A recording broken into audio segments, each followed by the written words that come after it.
Hello, AP Language and Composition, and welcome to 2021.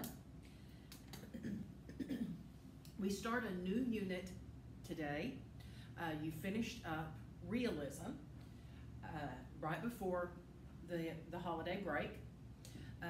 Now we're back. We can leave that behind us. Don't forget it entirely because we're going to talk about our pendulum here in a minute.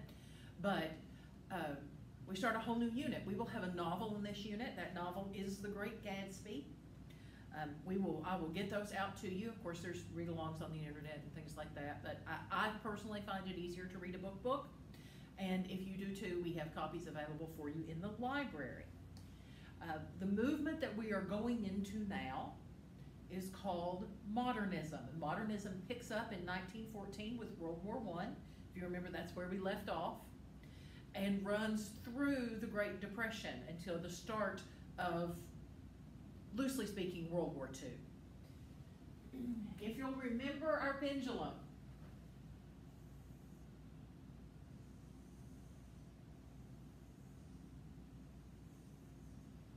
okay? The foundations of the United States, well, I hesitate to say foundations, the foundations of European settlement in the United States. We started over here with a very strong religious tradition. This was the Puritans.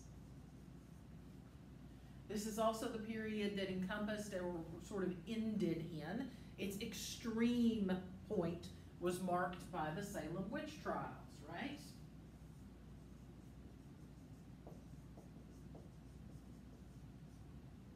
When things get that extreme in either direction, we see our pendulum swing back the other way. And in this case, it went to rationalism, which reached its extreme, and the pendulum started swinging back again. After rationalism, we get into romanticism. Make sure that goes over there.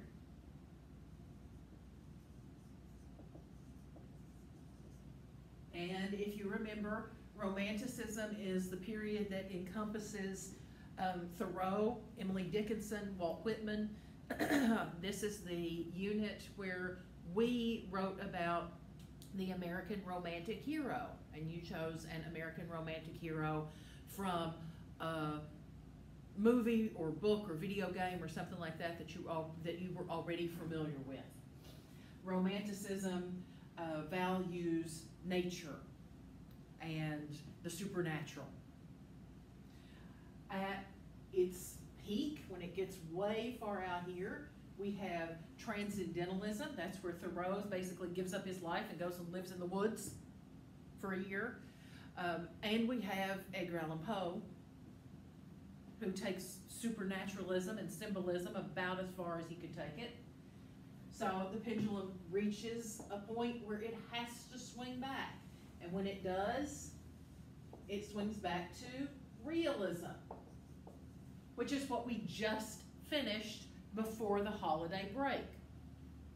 Realism favors colloquial language. It writes about real people. This is the period between the Civil War and World War I. Now, something interesting happens to our pendulum between the wars. And it's what inevitably happens to any pendulum in real life, in actual science. If you study physics, any pendulum eventually loses its momentum. And when it loses its momentum, and it may be easy for you to remember the similarity, we've had R words up until this point while we were swinging, but it may be easy for you to remember that when we lose momentum in the pendulum, we go into modernism. They both start with M-O.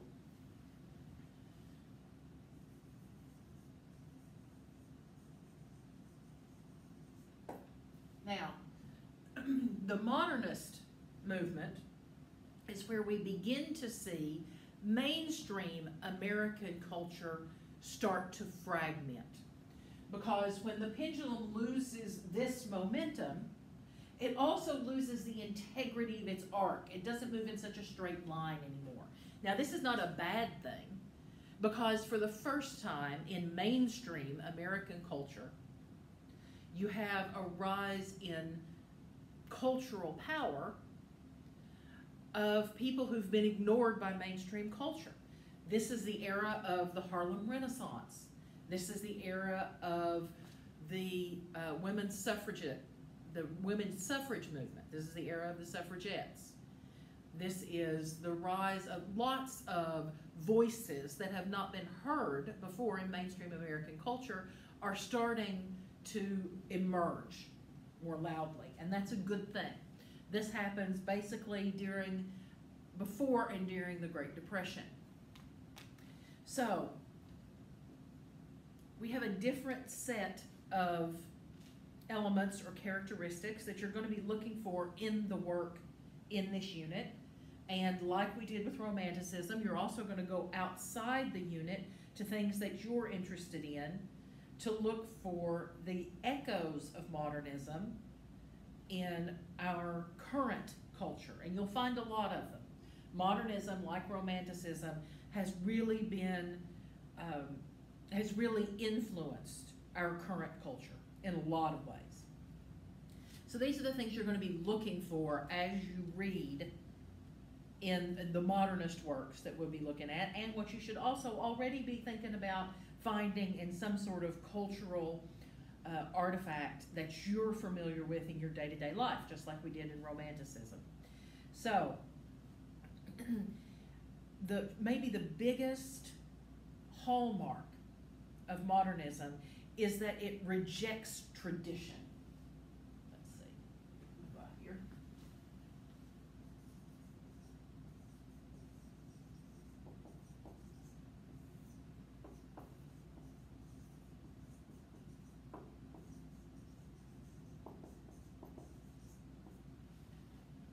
Now, not only does it reject traditional ideology, but you're also going to see that the poets and writers in this time period rejected even traditional forms. So you see a real emphasis on experimentation.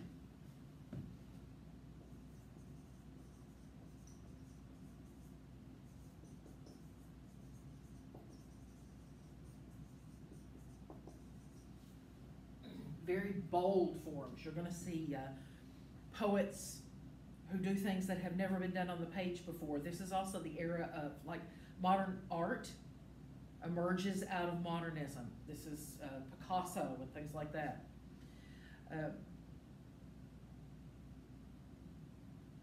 You're going to see a sense of disillusionment and a loss of faith in the American dream.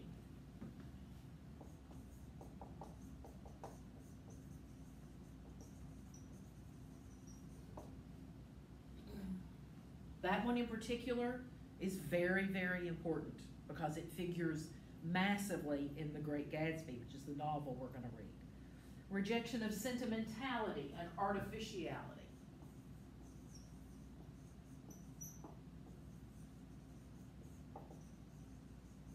And that's a thread that it kind of carries over from realism in some ways. Interest in the inner workings of the human mind, and we saw that already emerging in realism. That interest in psychology.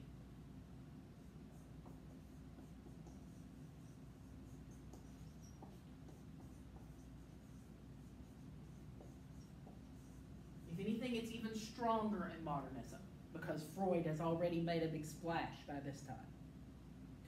A revolt against the spiritual debasement of the modern world.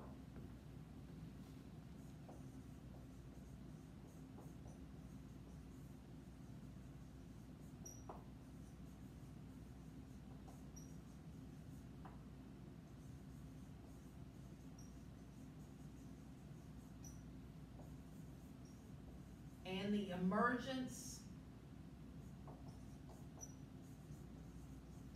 of the modernist hero, who is a new kind of hero that we haven't seen in American literature at all.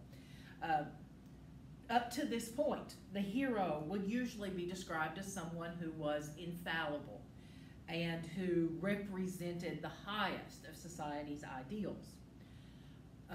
The modernist writers, and Ernest Hemingway is often given credit for this, but he's certainly not alone.